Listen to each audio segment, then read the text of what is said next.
Hello guys, andito ako sa Joy Black Pearl Shake. And Joy Black Pearl Shake located at Poblacion, Macabebe.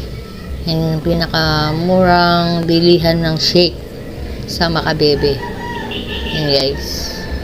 Yan yung mga combos nila, yung may kasamang price and burger, hot dogs. Yes. Sulit na sulit yung pera nyo dito. Ito naman yung mga flavors niya, maraming pagpipilian. Yan guys, kaya bili na kayo dito, murang mura lang. Yan guys, yung nag-order ako ng yung C1, may price and shake siya. Hey guys, ito na yung order ko. Thank you for watching. Keep safe. Kabalen.